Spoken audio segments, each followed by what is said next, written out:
काम से बड़ा कोई धर्म नहीं होता और मेहनत से बड़ा कोई कर्म नहीं होता। नमस्कार, मैं ज्ञान प्रकाश एक बार फिर से स्वागत है आपका आपके अपने यूट्यूब चैनल ज्ञान कोचिंग सेंटर में। जैसा कि आप लोगों को पता है कि हम क्लास 9th के साइंस चैप्टर केमिस्ट्री में चैप्टर 4 को पढ़ रहे हैं और उस चैप्टर का नाम है परमाणु की संरचना, है ना। पिछली वीडियो में हमने इस चैप्टर में परमाणु परमाणु मॉडल जो है पढ़ा था, जो कि था पहला परमाणु मॉडल था जे थॉमसन का और दूसरा परमाणु मॉडल था रदरफोर्ड का। उसके बाद अब हम एक बार फिर से उपस्थित हो गए हैं और हम इस वीडियो में पढ़ने वाले हैं बोर का परमाणु मॉडल, और इसी वीडियो में हम इस चैप्टर को पूरा खत्म करके जाएंगे। ठीक है, तो बिना देरी किए हुए हम अपने टॉपिक पे आते हैं। ठीक, तो इस बार हमारा जो परमाणु मॉडल होने वाला है वो है बोर का परमाणु मॉडल, है ना। रदरफोर्ड ने जब परमाणु मॉडल की खोज की थी तो उन्होंने बताया था कि परमाणु किस प्रकार से है, लेकिन उनके परमाणु मॉडल में कुछ कमियां थी, और वो कमियां ये थी कि वो इलेक्ट्रॉन का एक निश्चित स्थान नहीं बता पाए। मतलब इलेक्ट्रॉन का वो एक निश्चित स्थान नहीं बता पाए, यही उनके परमाणु मॉडल की कमी थी। तो उसके बाद नील्स बोर वैज्ञानिक ने इनके इस त्रुटि, इनके इस दोष को दूर करने के लिए नील्स बोर ने अपना परमाणु मॉडल प्रस्तुत किया। तो आइए हम देखते हैं कि नील्स बोर के परमाणु मॉडल में क्या क्या चीजें हैं, इनका परमाणु मॉडल क्या कहता है। ठीक, तो अकॉर्डिंग टू बोर परमाणु मॉडल, बोर का परमाणु मॉडल जो है, इनके परमाणु मॉडल के अनुसार इनकी जो पहली बात कही इन्होंने कहा कि इलेक्ट्रॉन केवल कुछ निश्चित कक्षाओं में ही चक्कर लगा सकते हैं, जिन्हें इलेक्ट्रॉन विविक्त कक्षा कहते हैं। इनके अनुसार इलेक्ट्रॉन एक निश्चित कक्षा में ही चक्कर लगा सकते हैं, जिनको हम लोग बोलते हैं इलेक्ट्रॉन विविक्त कक्षा, या इंग्लिश में बोलेंगे ऑर्बिट। ठीक है, हाँ, इलेक्ट्रॉन जो है वो एक निश्चित कक्षा में ही चक्कर लगा सकता है, उसे हम लोग क्या बोलते हैं, इलेक्ट्रॉन विविक्त कक्षा। और इन्होंने दूसरी बात क्या कही कि जब इलेक्ट्रॉन इस विविक्त कक्षा में चक्कर लगाते हैं तो उनकी ऊर्जा का विकिरण नहीं होता, है ना। नील्स बोर साहब ने कहा कि जब इलेक्ट्रॉन कक्षा में चक्कर लगाते हैं, एक विविक्त कक्षा में चक्कर लगाते हैं, तो इन जो इलेक्ट्रॉनों की जो ऊर्जा होती है उनका विकिरण नहीं होता। अच्छा, समझेंगे कि विकिरण का मतलब क्या है ना। ऊर्जा का विकिरण नहीं होता। देखिए, विकिरण मतलब समझिएगा कि किसी भी, मतलब अब ऊर्जा की बात कर रहा है, ऊर्जा का विकिरण नहीं होता है, तो हम ऊर्जा को लेके कहते हैं कि जैसे ऊर्जा एक चीज से दूसरी चीज में गई, तो ये यहाँ पे नहीं होगा। मतलब कहने का मतलब, अगर इस विविक्त कक्षा में इलेक्ट्रॉन चक्कर लगाएंगे तो उनकी ऊर्जा का विकिरण नहीं होगा, उनकी ऊर्जा इधर से उधर ट्रांसफर नहीं होगी। यही इन्होंने अपने मॉडल में बताया। ठीक, तो देखिए डायग्राम के अनुसार समझते हैं। इसके हिसाब से देखिए, इनके अनुसार जो ये एक परमाणु का एक नाभिक होता है, ये नाभिक है, और इलेक्ट्रॉन जो है वो इस परमाणु की कुछ निश्चित कक्षाओं में ही चक्कर लगाते हैं। इन्हीं को हम लोग बोलते हैं इलेक्ट्रॉन विविक्त कक्षा। इन्हीं को हम बोलते हैं क्या, इलेक्ट्रॉन विविक्त कक्षा। और इन परमाणु का एक, ये समझ लीजिए, एक नाभिक है, और इनकी कक्षाओं को इन्होंने कुछ नाम रख के ऐसे दिया है। ठीक है, देखिएगा, इन्होंने ऐसे पहली इलेक्ट्रॉन की पहली कक्षा को कहा के, दूसरी कक्षा को कहा एल, तीसरी कक्षा को कहा एम, चौथी कक्षा को कहा एन, है ना। ये ऐसे इन्होंने कुछ बताने का प्रयास किया अपने मॉडल में, और इनके परमाणु मॉडल के हिसाब से ये परमाणु का नाभिक है। ये पहली कक्षा है, दूसरी कक्षा, तीसरी, चौथी। ठीक, पहली कक्षा में 1 इलेक्ट्रॉन, दूसरी कक्षा में 2 इलेक्ट्रॉन, तीसरी कक्षा में 3 इलेक्ट्रॉन, और चौथी कक्षा में 4 इलेक्ट्रॉन घूमेंगे या रह सकते हैं या रहते हैं। ठीक है, तो ये है नील्स बोर का परमाणु मॉडल। इन्होंने इस हिसाब से अपना परमाणु मॉडल प्रस्तुत किया, है ना। तो ये है परमाणु मॉडल का डायग्राम, और ये इतनी दोनों बातें हैं। आप लोग अगर इसको समझ गए होंगे तो उतार लीजिएगा, है ना। इसके बाद हम देखेंगे कि किसी, ये जो जैसे इलेक्ट्रॉन जो है, इस इलेक्ट्रॉन की एक कक्षा में कितने ज्यादा, मतलब इलेक्ट्रॉन आ सकते हैं, कितने ज्यादा इलेक्ट्रॉन रह सकते हैं। ठीक है, इसके बाद हम इसी चीज को समझने वाले हैं फॉर एग्जांपल से। और ये है इसका डायग्राम, और ये है इनकी दो बातें जो इन्होंने बताने का प्रयास किया अपने मॉडल में। तो आप लोग जल्दी से इन चीजों को उतारिएगा। इसके बाद हम देखते हैं कि किसी भी इलेक्ट्रॉन की जो विविक्त कक्षा है उसमें कितने ज्यादा इलेक्ट्रॉन आ सकते हैं। जो नील्स बोर का परमाणु मॉडल है, इसके बाद हम देखते हैं कि इनके जो परमाणु की जो विविक्त कक्षा है, इलेक्ट्रॉन की विविक्त कक्षा है, इसमें कितने इलेक्ट्रॉन अधिकतम आ सकते हैं। तो अधिकतम इलेक्ट्रॉन निकालने के लिए फॉर्मूला है 2n²। n का मतलब होगा कि इलेक्ट्रॉनों की संख्या। ठीक, तो रखते हैं।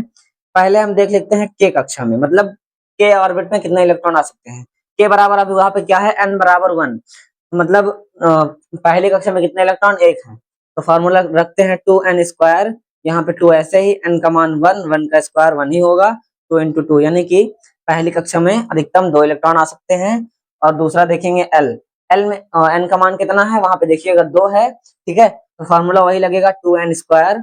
2 वही से रहेगा, n की जगह पे 2, 2 का स्क्वायर होगा, है ना। ये 2, 2 2 4, है ना।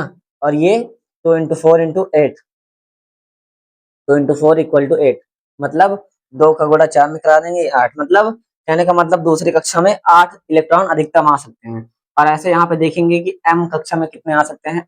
m में इलेक्ट्रॉनों का मान कितना है, 3 है ना। निकालना कैसे है, 2n² से। तो यहाँ पे 2 ऐसे रहेगा, n की जगह पे 3 रखेंगे, उसके बाद ये इसका स्क्वायर कर देंगे। ठीक है, 2 ऐसे रहेगा, 3 त्रिक 9, और 9 का गुणा अगर 2 में करा देंगे तो ये आ जाएगा 18। कहने का मतलब m कक्षा में, तीसरी कक्षा में अधिकतम 18 इलेक्ट्रॉन आ सकते हैं। उसके बाद हम देखेंगे n में। n का सबसे लास्ट वाले कक्षा में क्या मान है, इलेक्ट्रॉन का 4 है। ठीक, निकालना कैसे है, 2n² से। तो वैसे ही रहेगा, n की जगह पे 4, 4 का स्क्वायर करेंगे तो 2 चौके 16, 4 चौक 16 हो जाएगा, है ना। 2 चौके 16 निकल गया 4 चौक 16 हो जाएगा, और 16 का गुणा 2 से कराएंगे तो 32। कहने का मतलब हमारी पहली कक्षा में कितने इलेक्ट्रॉन आएंगे, अधिकतम, अधिकतम की बात कर रहा है कि कितने अधिकतम इलेक्ट्रॉन आ सकते हैं। पहली कक्षा में आएंगे 2, दूसरी कक्षा में यहाँ पे आएंगे 8, और तीसरी कक्षा में यहाँ पे आएंगे 18, और चौथी कक्षा में यहाँ पे आएंगे 32। यानी कि ऐसे अगर हम देखें तो K, L, M और N, है ना। ऐसे इसको याद कर लीजिएगा कि हाँ, तभी तो इलेक्ट्रॉनिक विन्यास करने में हमें मतलब आसानी रहेगी। K में आएंगे 2, और इसमें आएंगे 8, इसमें 18, और इसमें 32। आप इस सीरीज को एकदम अपने मन में रट लीजिएगा कि पहली कक्षा में 2, दूसरी में 8, तीसरी में 18, और सबसे लास्ट यानी कि चौथी वाली में 32। एक चीज यहाँ पे लेकिन आप ध्यान दीजिएगा कि अंतिम कक्षा में, मतलब अगर हम किसी का इलेक्ट्रॉनिक विन्यास कर रहे हैं किसी तत्व का, तो जो अंतिम कक्षा होगी उसमें 8 से ज्यादा इलेक्ट्रॉन नहीं आ सकते हैं। ये भी पॉइंट आप ध्यान रखिएगा कि अंतिम कक्षा में 8 इलेक्ट्रॉन से ज्यादा नहीं आ सकते हैं।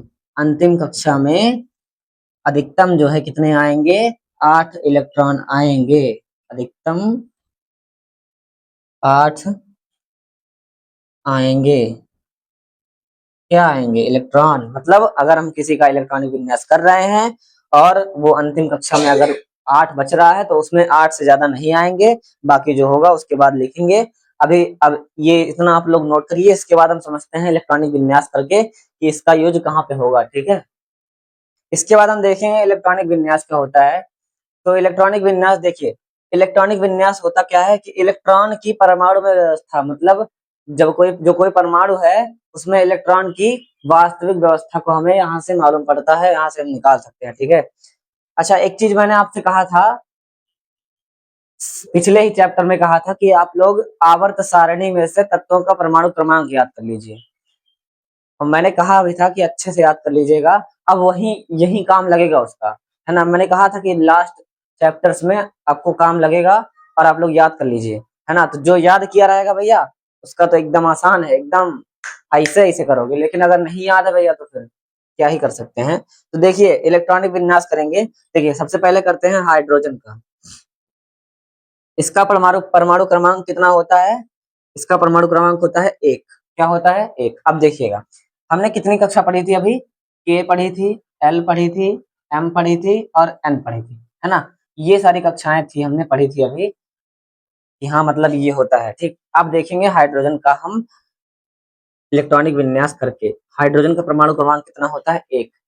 अब आप लोग अगर ध्यान किए होंगे तो मैंने बताया था कि पहली कक्षा में कितने आएंगे, 2, दूसरी में आएंगे 8, तीसरी में आएंगे 18, और लास्ट वाली में आएंगे 32। कहने का मतलब इसी प्रकार से इलेक्ट्रॉनों की व्यवस्था होगी। तो अब देखिए इसका परमाणु क्रमांक कितना है, 1 है। अब पहली कक्षा में अधिकतम कितने आ सकते हैं? 2।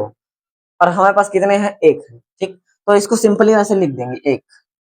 ठीक, देखिए अब 1 1 हमारे पास था, अधिकतम कितने आ सकते हैं? पहली कक्षा में 2 आ सकते हैं, तो हमने हमने उससे हमारे पास उससे कम ही कम है, हम भर दिए। ठीक, दूसरा एग्जाम्पल देखिएगा। देखिए दूसरा क्या है? दूसरा है नाइट्रोजन का। देखिए नाइट्रोजन देख लेते हैं कि ये इसका इलेक्ट्रॉनिक विन्यास किस प्रकार से होगा। ठीक है, अब देखिए क्या होगा यहाँ पे कि अब नाइट्रोजन का परमाणु क्रमांक होता है 7, है ना? अगर याद होगा भैया तो ऐसे ही एकदम सुपर फास्ट तरीके से हेलीकॉप्टर हेलीकॉप्टर के जैसे कर लोगे जो है। ठीक है,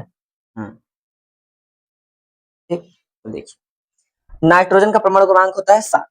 अगर आप लोगों को याद होगा तो अभी अभी मैंने बताया कि पहली कक्षा में अधिकतम कितने आ सकते हैं? 2। अब इसको तोड़ तोड़ के रखना है। देखिए पहली कक्षा में रख दिया हमने 2, 7 में से 2 चला गया, कितना बचा हमारे पास? 5 बचा है। अब रखें, अब दूसरी कक्षा में जाएंगे। अब यहाँ कितने आ सकते हैं? अधिकतम 5। अधिकतम कितने आ सकते हैं? 8 आ सकते हैं। हमारे पास है कितने? 5 बचे हैं, तो जितने हैं हमने यहाँ पे लिख दिया, क्योंकि अधिकतम 8 आ सकते हैं। 8 से कम कम रखोगे चलेगा, लेकिन 8 से ज्यादा नहीं होगा। अगर 8 से ज्यादा हो रहा है तो आप अगली कक्षा में चले जाओ। आई बात समझ में? आई बात समझ में अच्छे से? हाँ ठीक है। नाइट्रोजन का होता है 7। यहाँ पे हमने पहली कक्षा में 2 अधिकतम आते हैं, 2 रख दिया, और फिर दूसरी कक्षा में चले गए, यहाँ जितना बचा था रख दिया। ठीक, अब उसके बाद तीसरा देख लेते हैं, जैसे सल्फर का देख लेते हैं, है ना? सल्फर का देख लेते हैं। इसका सिल्वर का, सॉरी, हाँ, इसका इसका परमाणु क्रमांक होता है 16। क्या होता है? 16। चलिए देखिए 16 होता है। अब हम पहले कक्षा में अधिकतम कितने रख सकते हैं? 2। भर दो भैया पूरा 2। ठीक, अब 16 में से 2 गया, यहाँ पे कितना बचा? 14 बचा है। दूसरी कक्षा में अधिकतम कितने रख सकते हैं? 8 रख सकते हैं ना, तो हम पूरा 8 भर देते हैं। ठीक, अब 8 2 10 हो गया। अब हम कितना बचा? हमारे पास 6 बचा है। अब तीसरी कक्षा में कितना रख सकते हैं? 18 रख सकते हैं। आई बात समझ में? कितना रख सकते हैं? 18 रख सकते हैं। ठीक, अब देखिए यहाँ पे 16 था, हमने यहाँ पे 2 रखा, फिर यहाँ 8 रखा, कितना हो गया? 10। अब कितना बचा है? 6 रख देते हैं। आई बात समझ में? ठीक, इसी उसके बाद चौथा होगा यहाँ पे कैल्शियम का। ठीक, चौथा देख लेते हैं कैल्शियम का। कैल्शियम का होगा।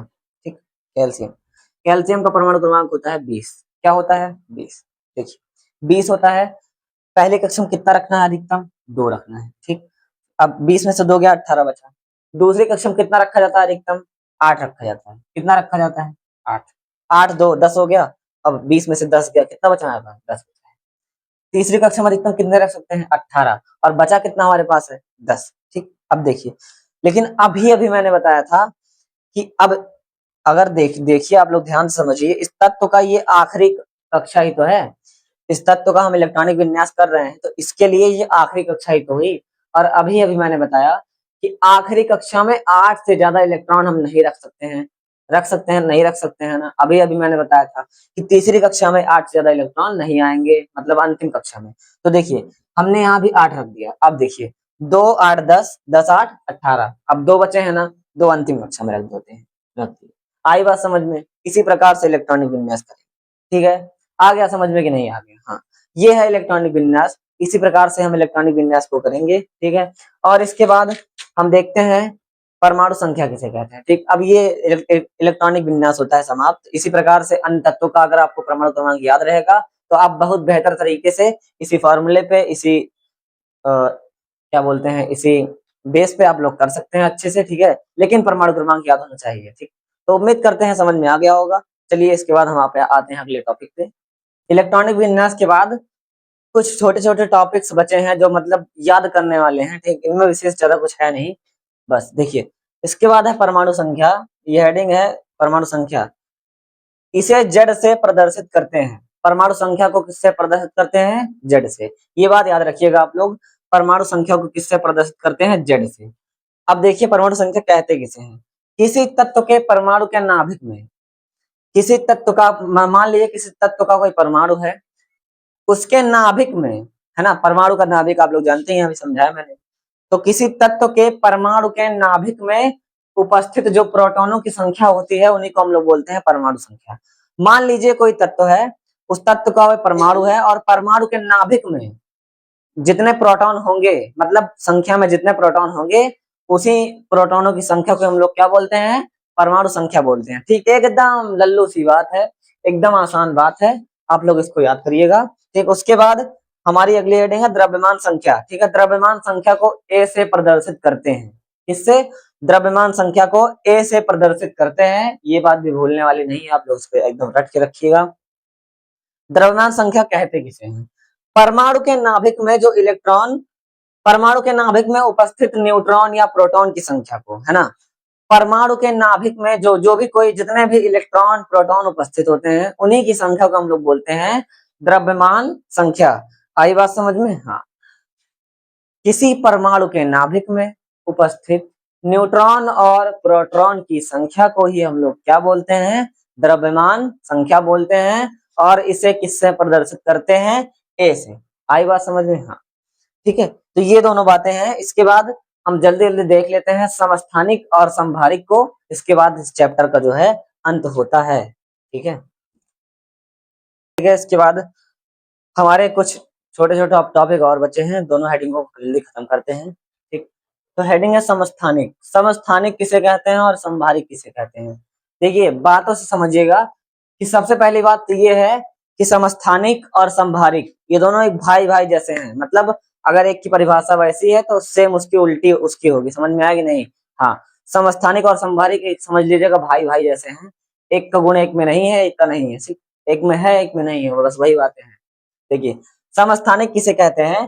किसी तत्व के परमाणु, किसी तत्व का परमाणु, अब परमाणु की फिर बात कर रहा है कि किसी तत्व का परमाणु है और जिसका परमाणु क्रमांक तो समान है लेकिन परमाणु संख्या जो है वो अलग अलग है। समझिएगा, किसी तत्व के परमाणु जिनका परमाणु क्रमांक तो समान है लेकिन परमाणु द्रव्यमान संख्या जो है वो अलग अलग है, भिन्न भिन्न है, उसी को हम कहेंगे समस्थानिक। कहने का मतलब कोई तत्व है उसका परमाणु है, उसमें क्योंकि परमाणु होते हैं, कई परमाणु होते हैं, तो उन परमाणुओं में किसी मतलब परमाणुओं का जो है आपस में परमाणु क्रमांक अगर समान है और परमाणु द्रव्यमान संख्या समान नहीं है तो ऐसे परमाणु या ऐसे तत्व को हम क्या कहेंगे? समस्थानिक कहेंगे। आई बात समझ में कि नहीं आई? हाँ, दूसरा इसी का उल्टा होगा संभारिक। संभारिक किसे कहते हैं?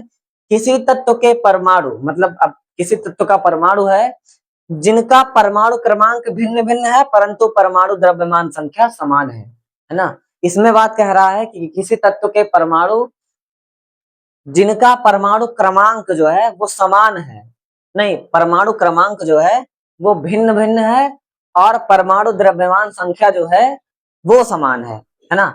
इसमें समस्थानिक में क्या है कि परमाणु क्रमांक समान है और इसमें क्या है? परमाणु द्रव्यमान संख्या समान है। ठीक, तो ये दोनों आपस में एक भाई भाई जैसे गुण रखते हैं। ठीक, तो इन दोनों को आप लोग नोट करके समझ लीजिएगा और याद कर लीजिएगा। इसी टॉपिक और हेडिंग के साथ हमारा केमिस्ट्री का लास्ट चैप्टर भी होता है समाप्त। अब हम अपनी 9th class NCERT science UP board की केमिस्ट्री का पार्ट खत्म कर चुके हैं। अब इसके बाद हम अगली वीडियो में मिलेंगे जिसमें हम बायोलॉजी के चैप्टर्स की शुरुआत करेंगे। ठीक है, हमारा केमिस्ट्री का पूरा जितना सेक्शन था पूरा यहीं पे खत्म। ठीक, केमिस्ट्री का पूरा सेक्शन खत्म। अब हम बायोलॉजी का चैप्टर्स की शुरुआत करेंगे। जो बायोलॉजी का पहला चैप्टर है जीवन की मौलिक इकाई, है ना। बायोलॉजी का जो पहला चैप्टर है वो है जीवन की मौलिक इकाई और हम उसी चैप्टर से बायोलॉजी की शुरुआत करने वाले हैं। ठीक है, तो तब तक इंतजार करिए अगली वीडियो का और बने रहिए हमारे साथ। धन्यवाद, मिलते हैं अगली वीडियो में, तब तक के लिए ख्याल रखिए। Have a good day.